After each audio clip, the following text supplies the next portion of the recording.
Hi, I'm Miss Coronado and I'm an art teacher at East High School. In art, we talk a lot about observation. Observation is when we look at an object. And when you're looking at the object, you're not just glancing at it and looking away, but you are observing it and looking at every little detail of that object. So today, we're going to be doing some observation drawings. You're going to need a few materials for this project, but there are materials that you already have at home. First, on the list of materials, you need something to draw on. I have a lovely sketchbook with some nice white paper. You can use printer paper, or you can use lined paper. You can use a sticky note. You can use any type of paper that you can find. Maybe it's the back of an advertisement that you got in the mail. You could even use a ripped up cardboard box for your paper. Anything that you can draw on. You will also need something to draw with. I like to use a marker for this project. You can also use a pencil. You could use crayons or even paint. You could ask your mom or sister to borrow some of their lipstick. You could sneak into the fridge and grab a bottle of ketchup. Anything that you can use to make a mark. The last thing you need for this project is an object. Now, your object needs to have form. That means that it needs to be three-dimensional with length, width, and height. I have my super cool East Bears mask, but it's a little flat, doesn't have much form, so I'm not going to use that today. I would recommend a stuffed animal. They have lots of good texture on them, and they can really get you guys moving with your drawing. Or, as you'll see today, I have a really cool mug.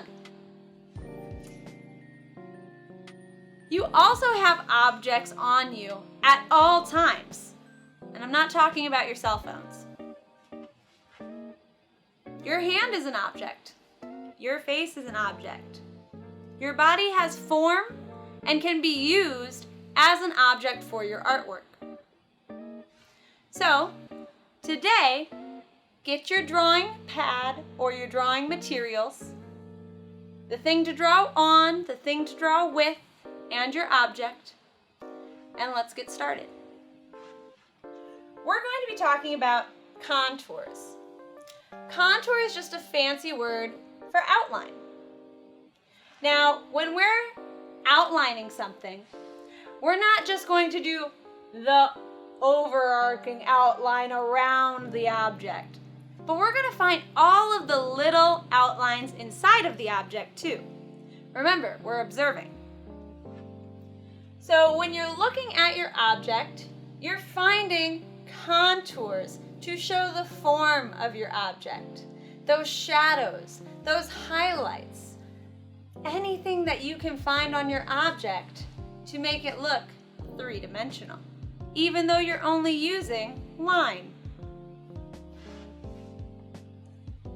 Go ahead, get your writing utensil, turn to a clean piece of paper, and we're going to get started with our contours.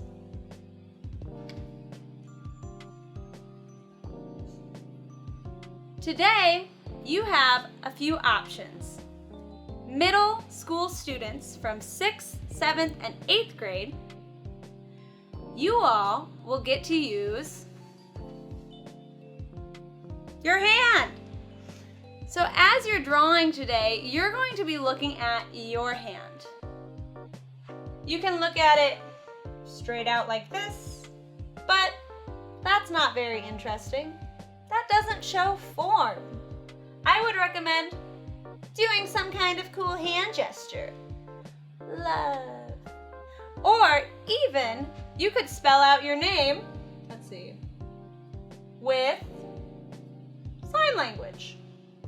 I think I got that right. I would look it up to make sure you get it right.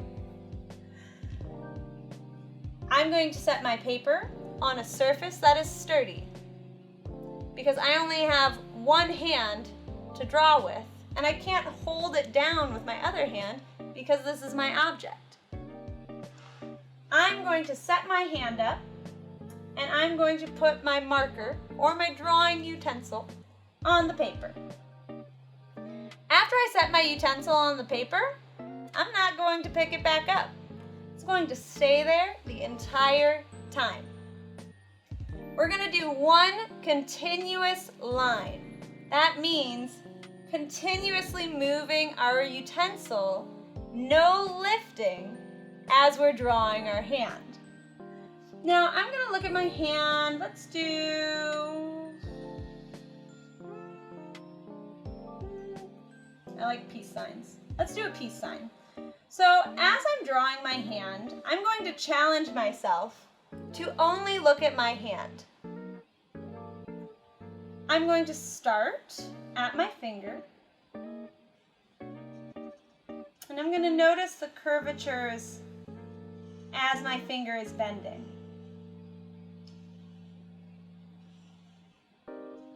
I'm going to even notice the little teeny tiny hairs that I have on my fingers.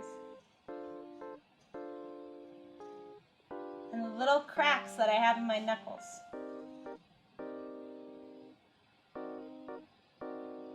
I'm going to notice all these lines, and if you notice, as I'm drawing my hand, I'm not lifting up my marker. I'm keeping my marker down, and if I forget something, like the bottom of this finger, I'm just going to find my way back to it. There are so many lines in your hands that it's really easy to just make a bunch of expressive lines and continue with your drawing.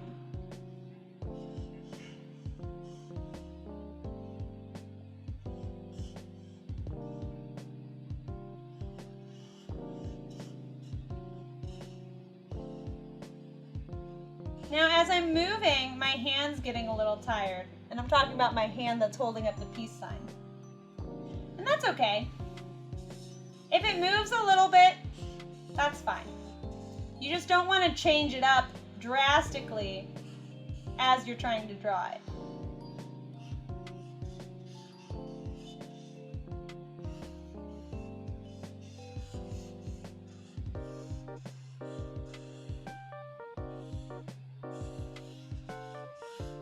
Noticing my shadows, the knuckles, how the top of my hand is so much tanner than the inside of my hand. I'm also noticing the little marks from markers that I have on my fingers because as an artist, your hands are always a little bit dirty. That's why we love COVID, because we're just washing our hands all the time.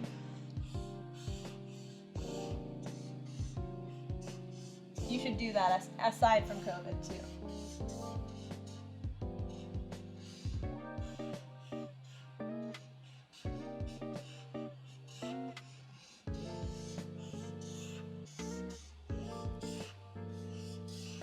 All right, now I'm at that part of my hand where it's just skin. But remember, we're observing. So I can see in my skin that it's got some cracks in it. It's a little dry. There's also some freckles, and I actually have a bruise on my hand too, so that's great. And then we're moving up to the actual peace sign.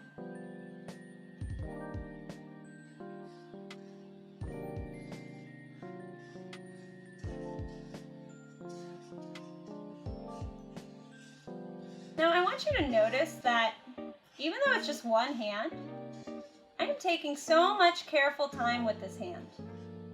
That's because we're observing. we have to make sure that we see every little detail and that we get every little detail in these marks.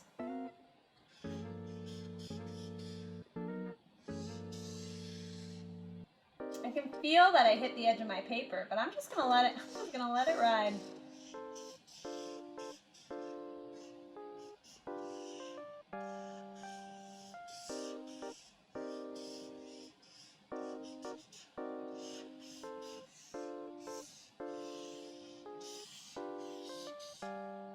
All right, are we ready to look at the drawing? Oh my God, my hands are giant. Wow. Also, my marker's running out a little bit, but that's okay. It adds another layer to this drawing.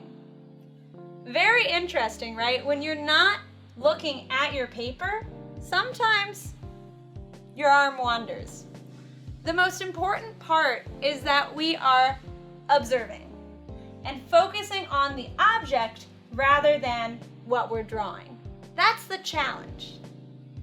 So as I'm looking at my hand, it's kind of hard to see some of it, but if I'm observing this work of art, I can see my little finger, I can see my thumb, I can see one of my fingers sticking up, and this is the last one where it went off the page. So make sure that you focus on the observation rather than the perfection of your artwork. That's a challenge, and that's why we practice this. If you want to have a little more fun with it, of course you can always pick up some markers, or I even have some art sticks, and you can color. You can find all of those hidden spaces within your drawing, and you can add color in them. Now, as you're adding color, make sure that you're not focusing on the shapes that are in your object or your hand. Make sure that you're focusing on the shapes that are in your artwork. Don't try to make it look more like a hand. Don't erase. Just have fun. Do something a little bit different and a little bit outside of your comfort zone.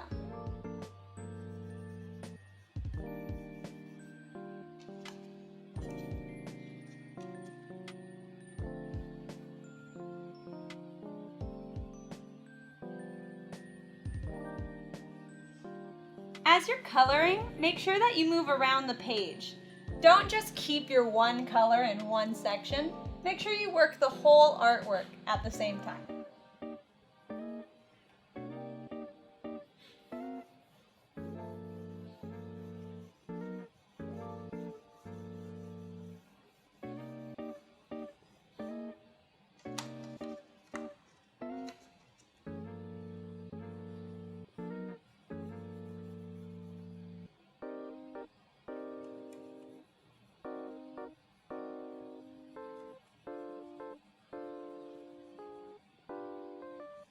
And you can color as many spaces as you want. Or you can leave spaces open. You can even put cool designs in the spaces if you want. Very cool.